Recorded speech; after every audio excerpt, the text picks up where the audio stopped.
Wabarakatuh. Kembali lagi bersama saya Mahlil, petani milenial. Sukses muda pasti bisa.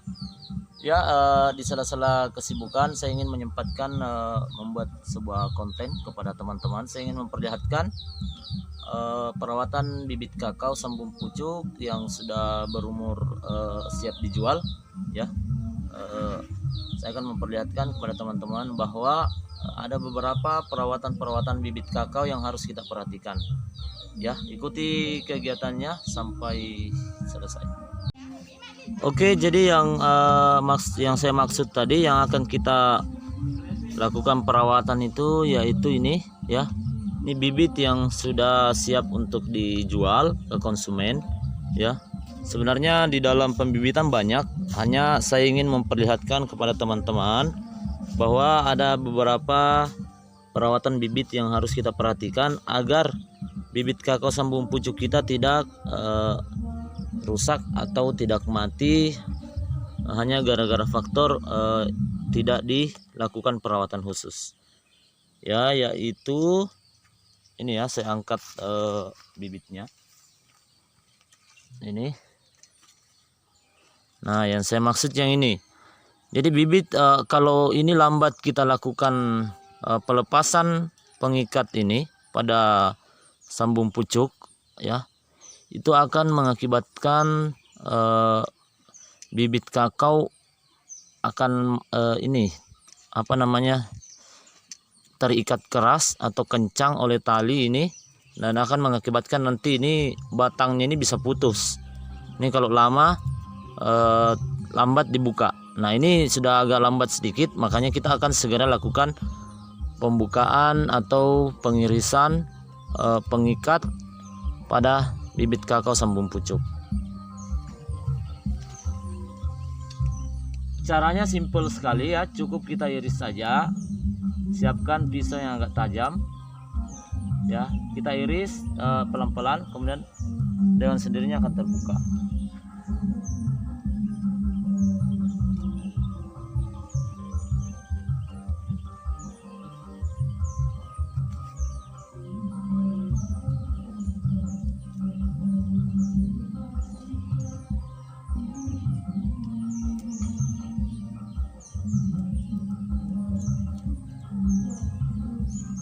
Ini ada beberapa ya, intinya bibit yang semua bibit yang sudah tumbuh besar begini itu harus segera dilepaskan plastiknya, pengikatnya ya, karena ini akan membuat tanaman bibit kakao kita itu terhambat juga pertumbuhannya, kemudian akan mengakibatkan terikatnya batang bibit kakao ya. Itu akan membuat bisa putus ya kalau itu terikat kencang terus.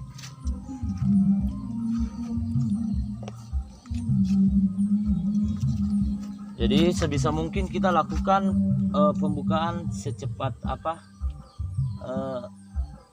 mungkin apabila sudah waktunya untuk dibuka ya.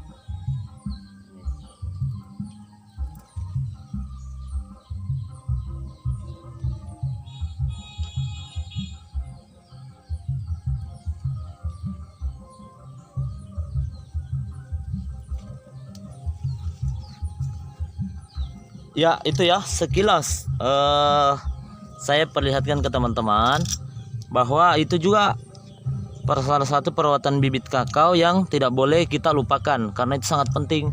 Nah, jangan sampai petani-petani kakao ini tidak mengetahui, yang sudah membeli bibit kita itu tidak mengetahui bahwa itu harus dilepas, sehingga kita sebagai pelaku usaha atau penjual bibit ya, penangkar bibit, kita harus memberitahu ke petani atau kita yang melepaskan langsung. Ya, mungkin itu sekilas dari saya, sedikit perawatan bibit part 1. Nanti akan saya buat lagi perawatan bibit part 2-nya. Sedikit tadi ya perawatan bibit kakao sambung pucuk yang kadang kita tidak terlalu memperhatikan itu, tapi itu sebenarnya sangat penting ya, karena pernah pengalaman saya itu sudah ada yang hampir putus ya, sudah ada hampir putus batang bibit kakaonya itu, saking lamanya atau sangat lama atau lambat dilepas. Nah, itu makanya pengalaman saya itu harus segera buka setelah memang waktunya untuk dilepas. Oke, mungkin itu dari saya ya, perawatan bibit kakao part 1. Nanti akan saya buat lagi perawatan bibit kakao part 2-nya, perawatan bibit yang lain, yang mana-mana saja yang butuh perhatian.